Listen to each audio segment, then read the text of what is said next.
नमस्कार, स्वागत आपका हरियाणा न्यूज़ 24 पे एक बार फिर दोबारा से मैं हूं मुन्ना लांबा मेरे चौकी विनय सिंधु के साथ। हम मौजूद आज रामगढ़ और विषय आपको सबको पता भली बाती 29 तारीख को महापंचायत का आयोजन किया गया था और आह्वान था भी 29 तारीख को महापंचायत का आयोजन है। 200 बेड अस्पताल को लेकर कहीं न कहीं पीछे थोड़ा जनता जनार्दन दिखा दीजिए। यहाँ पे अच्छी खासी महिलाओं की भी संख्या है, साथ साथ यहाँ पे बारिश का समय है और सुबह से लगातार बारिश हो रही है और यहाँ पे अलग अलग जगह से लोग यहाँ समर्थन देने पहुँचे हैं अपने अपने तरीके से। और बारिश का समय होने के बावजूद भी यहाँ पे अच्छी खासी संख्या यहाँ और लगातार अब भी लोग आते जा रहे हैं। मेरे पीछे आप तस्वीरें देख रहे हैं और हम आपको लोगों से बातचीत भी करवाएंगे थोड़ी देर में। मेरे साथ आप बने रहिए हरियाणा न्यूज़ 24 पे, क्योंकि अहिरवाल में इस तरीके का सबसे बड़ा पहला ये आंदोलन है इस तरीके का। इससे पहले आंदोलन अहिरवाल में इस तरीके के नहीं होते थे, लेकिन 200 बेड की मांग को लेकर ये आंदोलन आज क्या फैसला होगा और क्या ये डिसीजन लेने वाले ये तो आने वाला समय बताएगा। लेकिन आज सुबह से शाम तक हमारे साथ आप बने रहिए हरियाणा न्यूज़ 24 पे, हम आपको पल पल की जानकारी देते रहेंगे। थोड़ा पीछे का नज़ारा दिखाइए, ये शेड है छोटा सा यहाँ पे, लेकिन यहाँ भी अच्छी खासी संख्या है लोगों की। ये तस्वीरें देख लीजिए। और अगर बरसात आती है तो वाटरप्रूफ शेड तो नहीं है, लेकिन लोग फिर भी यहाँ बरसात में जमे हुए हैं और ये आंदोलन सिर्फ 200 बेड की मांग को लेके है और ये आंदोलन कहाँ तक जाएगा ये तो आने वाला समय बताएगा। लेकिन आप बने रहिए हरियाणा न्यूज़ 24 पे।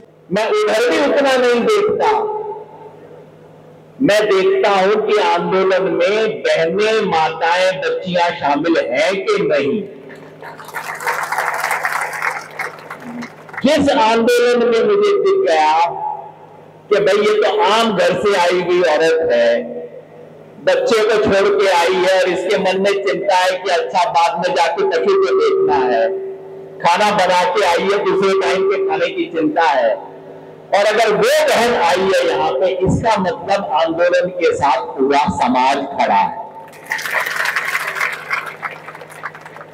और मेरा अनुभव ये कहता है जिस आंदोलन के साथ महिलाएं खड़ी हो जाएं, वो आंदोलन कभी फेल हो ही नहीं सकता। तो आप सबको बधाई, आप सबको भी बधाई कि आंदोलन को आपने 13 दिन के इस धरने को इस मोड़ पे पहुंचाया कि समाज साथ है और समाज साथ है तो विजय निश्चित ही आपकी होगी।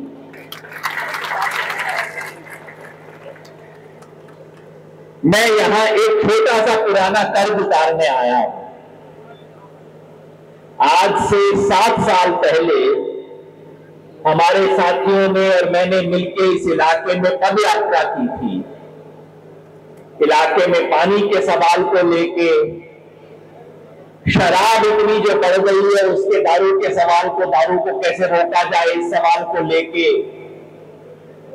और इलाके की जो समस्याएं हैं उसको लेके पद यात्रा की थी। गांव गांव 10 दिन तक हम पैदल गांव गांव में घूमे थे।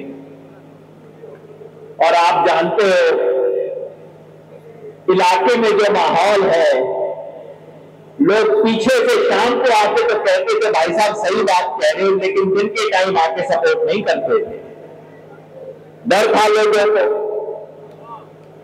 अब हम 50 साथी घूम रहे थे, रात को ठहरने की जगह चाहिए थी, तो लोग इधर उधर देख रहे थे कि भाई साहब काम तो बहुत अच्छा कर रहे हो, लेकिन हम सब हिंदुस्तानियों की ये फितरत है कि भगत सिंह जरूर हो, मेरे घर में ना हो, पड़ोसी के घर में हो जाए। तो ऐसा ही माहौल था हमारे यहां पे भी। लेकिन उस वक्त रामगढ़ भगवानपुर के साथियों ने, सरपंच साहब के परिवार ने, अतर सिंह जी के परिवार ने, अनिल भाई के परिवार ने, इन लोगों ने रात को हमारी यात्रा को रुकने के लिए आमंत्रित किया, जगह दी, खाना दिया, प्यार दिया, सहारा दिया। आज मैं उसका कर्ज उतारने के लिए आपके बीच में आया।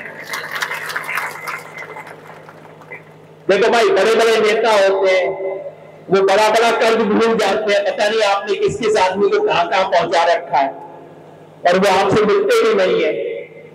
लेकिन मेरे को तो जो कर्ज आपका है मैं ना बोलूंगा, मैं तो उसके लिए आऊंगा, आपका समर्थन करूंगा। दूसरा, आपको धन्यवाद करने आया।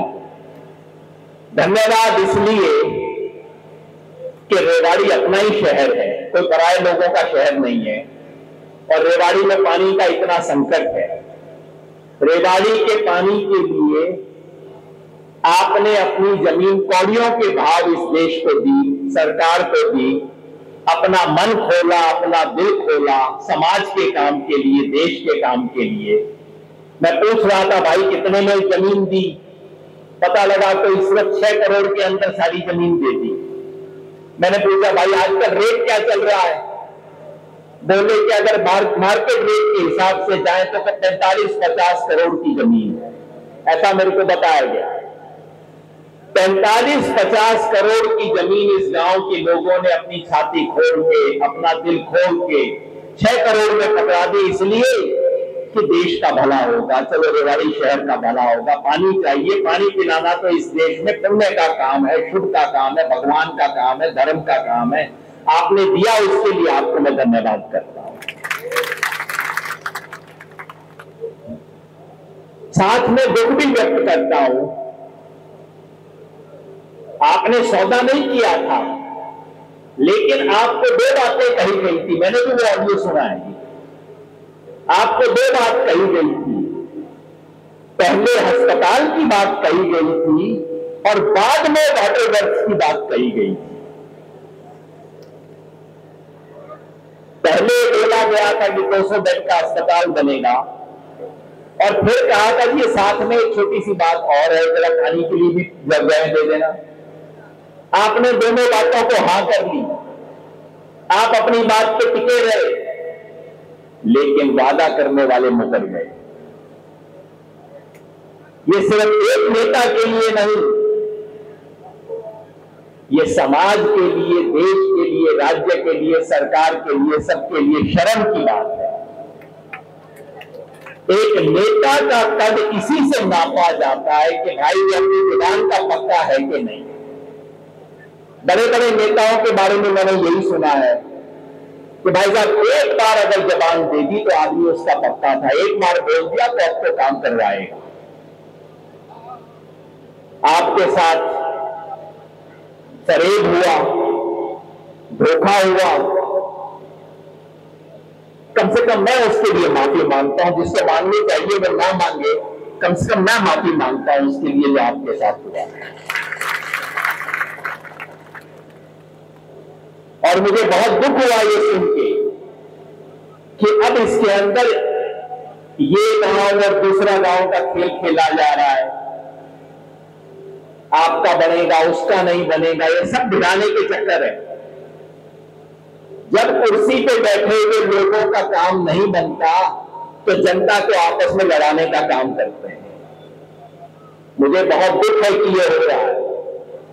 अरे भाई, किसने कहा है पूरे इलाके के अंदर एक ही अस्पताल बनेगा? आप 2 बनाओ, 4 बनाओ, 5 बनाओ, किसको ऐतराज है? किसी को ऐतराज नहीं है, बनाओ अच्छे से 2 अस्पताल बनाओ।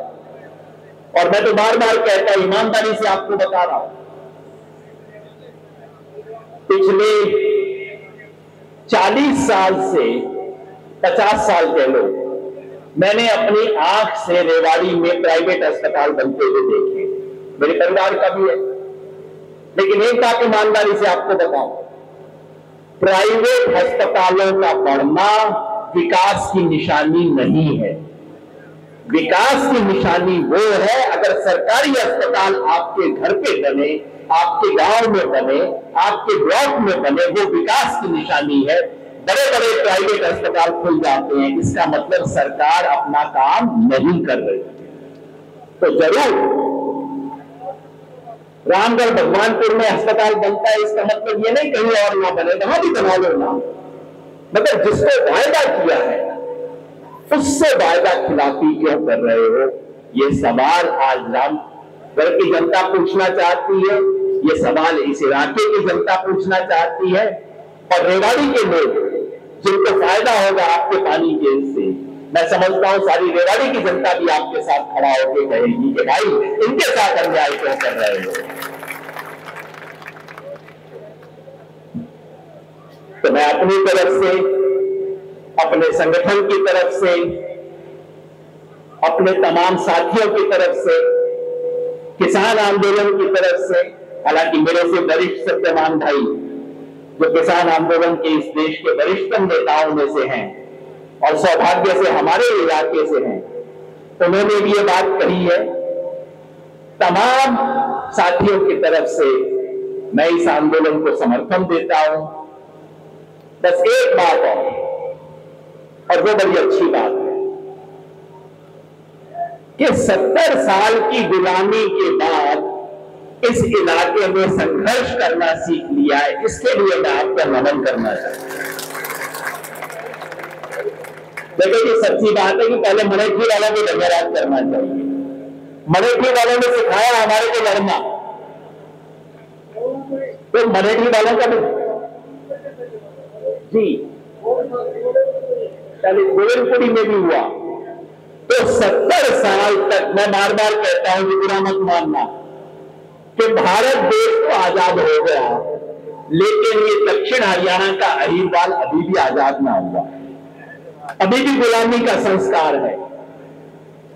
कोई दूसरा इलाका होता, अगर जो आपके साथ यहां पे हुआ, ये अगर रोहतक में हुआ होता, अगर ये सोनीपत में हुआ होता, अगर ये जींद में हुआ होता, सरसा में हुआ होता, लोग जाके अपने एमपी के घर में बैठ जाते, कहते बाहर निकल, क्या बोला ना जवाब दे। यहां पे हमारे इलाके में आज भी हाथ जोड़ने की परंपरा है। मैं एक निवेदन करता हूं, मैं हाथ जोड़ के निवेदन करता हूं, या हाथ जोड़ना बंद कर दो, मुट्ठी करो बंद, हाथ उठाओ ऊपर और देखना जो लोग आपको घर में नहीं घुसने देते वो आपके घर में आके हाथ जोड़ेंगे, आप देखना। तो इस इलाके में संघर्ष करना सीख लिया है, और जब संघर्ष करेंगे तो बड़ी बड़ी राजशाही पत्ते की तरह हवा में उड़ जाए, क्योंकि इस इलाके की राजशाही को खत्म करना, मेरे को किसी परिवार से कोई दिक्कत नहीं है, राजशाही से दिक्कत है। राजशाही को खत्म करना हमारे इलाके में लोकतंत्र लाने के लिए जरूरी है। नहीं तो आप देख लो, दिल्ली से दक्षिण आप आओ यहाँ पे रेवाड़ी की तरफ, और दिल्ली से उत्तर चले जाओ, दिल्ली से पश्चिम चले जाओ, रोहतक की तरफ चले जाओ, सोनीपत पानीपत की तरफ चले जाओ, और आप देख लो कितना नक्शा अलग है। और वो इसलिए कि वहां राजशाही नहीं है और आपके यहाँ राजशाही है। इस राजशाही को समाप्त करना हमारे इलाके के लोकतंत्र के लिए बहुत जरूरी है। और आपने सिर्फ रामगढ़ भगवानपुर के लिए नहीं, इस पूरे इलाके के लिए एक अच्छे संघर्ष की नींव डाली है, उसके लिए आपका धन्यवाद करता हूं। और एक अनुरोध करता हूं सबसे कि हाथ उठा के मुट्ठी बंद करके नारा लगाइए, लड़ेंगे, और जिससे जीतना है बोलना जीतेंगे, लड़ेंगे लड़ेंगे लड़ेंगे। भारत माता की, भारत माता की, भारत माता की। मैं हूं मुन्ना लांबा, मेरे सहयोगी विनय सिंधु के साथ। नमस्कार, जय हिंद।